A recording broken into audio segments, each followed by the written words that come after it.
La enfermedad trofoblástica gestacional es una patología que se caracteriza por el crecimiento y desarrollo anormales de la placenta tras una fecundación que no es normal, de manera que el test de gestación nos va a dar positivo en casa, pero cuando ocurre esta patología, en ningún caso este embarazo va a dar lugar a un recién nacido vivo, por lo que lo consideramos una gestación no viable.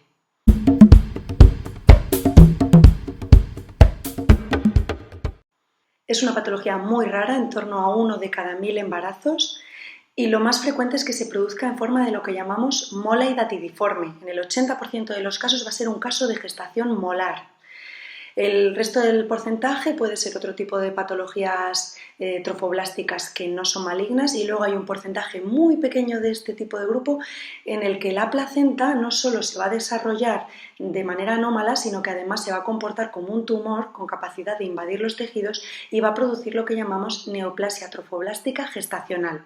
En estos casos, aunque no se considera una neoplasia verdadera, debido a este potencial de infiltrar la pared muscular del útero, que es el miometrio, incluso de diseminar a distancia, en estos casos la patología se va a tratar con quimioterapia. Para que exista esta patología necesitamos que haya algún tipo de embarazo previo. En el 50% de los casos de la enfermedad trofoblástica gestacional va a haber un antecedente de otra gestación molar. En un cuarto de los casos va a haber un antecedente de un aborto espontáneo normal, y en un cuarto de los casos va a haber un antecedente de una gestación normal del todo. Cuando se produce un embarazo normal, las posibilidades de que se produzcan una mola después de este embarazo normal son muy pequeñas, entre 2 y 7 de cada 100.000 embarazos. Los principales factores de riesgo son la edad materna, menos de 16 años o más de 40 años, y haber tenido el antecedente de una mola hidatidiforme previa. Normalmente la fecundación se produce con un óvulo y un espermatozoide, pero cuando esta fecundación, que ocurre muy rápidamente, se produce alguna alteración, a veces se produce esta alteración en la placenta y entonces se produce lo que llamamos enfermedad trofoblástica gestacional.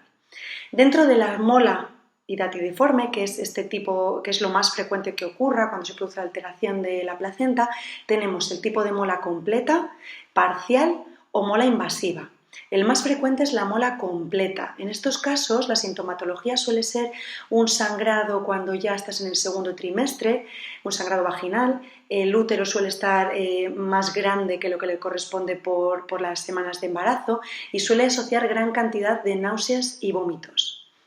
En la mola parcial tiene muchos menos síntomas, puede ser como un sangradito escaso en primer trimestre. En estos casos de la mola parcial, la alteración de la fecundación se produce porque en un óvulo han entrado 2 espermatozoides. Esto es algo muy raro porque la especie humana el cuerpo está diseñado para que esto no ocurra, pero como es un proceso que ocurre tan rápidamente, cuando se produce este error se puede manifestar en forma de mola parcial. En estos casos el riesgo de malignización es muy bajito. Y el otro tipo de mola que tenemos, que es la mola invasiva, este caso suele derivarse a través de una mola completa. ¿Vale? Tenemos una mola completa y al final se desarrolla esta mola invasiva. En este caso, aunque se trata de una enfermedad benigna, sí existe una posibilidad de invadir el miometrio y los vasos uterinos. Y en el caso de migrar, pues lo puede hacer al pulmón. Por eso, cuando tenemos este tipo de patología, se nos va a realizar una radiografía de tórax para estar seguros de que no hay patología a nivel del pulmón. Además de la exploración, es muy útil la ecografía. La ecografía a tu médico le va a dar muchas pistas de que se trata de una enfermedad trofoblástica gestacional y que no se trata de una gestación normal, ¿vale? Es verdad que no en todos los casos la ecografía va a ser diagnóstica. Cuando es una mola completa sí que ayuda mucho al diagnóstico, pero cuando es una mola parcial es mucho más difícil verlo solo por ecografía y el diagnóstico probablemente será posterior. Hay algunas veces que cuando hacemos una ecografía y tenemos una mola, vemos unos quistes en los ovarios que se llaman quistes tecaluteínicos. A veces pueden medir hasta 8 centímetros, que es bastante grande, pero lo normal es que no den ningún problema. Estos quistes son benignos, son buenos, no se hacen malos y van desapareciendo solos. Pueden tardar en desaparecer varios meses, o sea que tranquilidad, incluso pueden llegar a tardar 8 meses en desaparecer. Estos quistes nunca se van a operar, a no ser que tengan alguna complicación, pues que se rompan o que se den la vuelta sobre sí mismos, pero eso no suele ocurrir. Lo normal es que los veamos, que en algún control que hagamos se siga viendo cómo van desapareciendo y que desaparezcan solos. Cuando tenemos una sospecha clínica, además hemos hecho una exploración que es adecuada, la ecografía también nos parece, vamos a hacer una determinación de la hormona del embarazo que se llama HCG. Esta hormona, en el tipo de embarazo de la mola hidatidiforme, se va a encontrar mucho más elevada que en un embarazo normal, con lo que con todo tu médico podrá saber o sospechar que se trata de una gestación molar y el tratamiento es un legrado uterino por aspiración. En este caso no se puede administrar el tratamiento médico del aborto, porque en el tratamiento médico del aborto, cuando es un aborto normal, un aborto del primer trimestre espontáneo, se producen unas contracciones en el útero. Y si lo diéramos en la mola, existiría la posibilidad de que con esas contracciones se extendiera la enfermedad de la mola y es algo que no queremos. Además, al hacer el legrado, vamos a poder limpiar el útero de una manera segura y vamos a poder mandarlo a analizar de manera que el estudio de los tejidos nos confirme que se trata de una mola gestacional.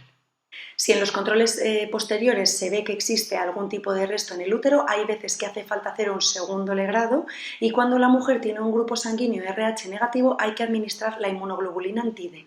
El tratamiento mediante una cirugía que suponga quitar el útero solamente se va a hacer en casos muy seleccionados de mujeres que están en torno a la menopausia y que ya no desean quedarse embarazadas. Para saber si el tratamiento mediante el legrado ha sido el adecuado, tenemos que hacer determinaciones de la hormona HCG, que es la hormona del embarazo. Esta hormona está producida por la placenta incluso en embarazos normales. Entonces, su determinación nos va a ayudar a saber si existe una curación completa tras el legrado cuando la hormona es negativa o si todavía persisten algunas células y tenemos que continuar con tratamientos. Las determinaciones hormonales las vamos a hacer antes de hacer el legrado y después. Y es importante que sepáis que el seguimiento de esta patología va a ser muy largo, pero es extremadamente importante hacer todos los controles y hacerlos bien, porque si existe una posibilidad de recidiva de la enfermedad o malignización en el futuro, lo vamos a detectar mediante estas mediciones. Los controles de la hormona tras el legrado se van a hacer semanalmente durante 3 semanas y si es negativo van a pasar a controles cada mes durante 6 meses en caso de que sea una mola parcial y durante 12 meses en caso de que sea una mola completa. Si es parcial o completa solo lo vamos a saber tras el análisis de los tejidos, o sea, tras el legrado. Es importante también informar a tu ginecólogo en futuras gestaciones, si cambias de ginecólogo, importante decirle que has tenido una mola hidatidiforme en un embarazo anterior y también es súper importante evitar el embarazo durante todo este seguimiento. ¿Por qué? Si existe una malignización de la enfermedad lo vamos a saber porque eleva la hormona, pero si la paciente se embaraza durante el seguimiento la hormona se va a elevar y lo va a hacer por el nuevo embarazo, no por una recurrencia, o tendremos esa duda. De manera que es muy importante que durante el seguimiento se evite el embarazo. La píldora anticonceptiva hormonal ha demostrado ser segura, no altera los niveles de hormona, no altera la posibilidad de que haya una malignización en el futuro y es muy efectiva. Es de los métodos anticonceptivos más efectivos para el paciente, de manera que en estos casos muchas veces recomendamos la píldora anticonceptiva. En ocasiones, esta alteración de la placenta que ha dado mola puede seguir alterándose y producir alteraciones celulares de manera que se produzca un tumor de la placenta. Esto es lo que llamamos neoplasia trofoblástica gestacional. Lo más frecuente es que lo haga en forma de coriocarcinoma o también en forma de otros tumores mucho más raros como el tumor trofoblástico del lecho placentario o el tumor trofoblástico epitelioide. En estos casos va a haber una sospecha clínica, también las pruebas de imagen y luego también el legrado, cuando sacamos los tejidos, los mandamos a analizar, ahí es donde va a haber un diagnóstico, cuando se hace un diagnóstico en los tejidos. El tratamiento va a ser con quimioterapia y cuando es un estadio muy precoz suele ser una quimioterapia muy suave que no produce caída del cabello. Por eso es tan importante hacer un seguimiento correcto de la patología, porque si si detectamos una malignización a tiempo, el tratamiento es mucho menos lesivo, con muchas más posibilidades de éxito que cuando la detectamos ya mucho más avanzada. En estos casos es igualmente importante hacer un seguimiento que se va a hacer también mediante determinaciones hormonales, como hacíamos la mola, y en este caso se va a mantener durante 5 años. Nada más, espero que os haya ayudado a comprender un poquito más la mola y la enfermedad trofoblástica gestacional y hasta los siguientes.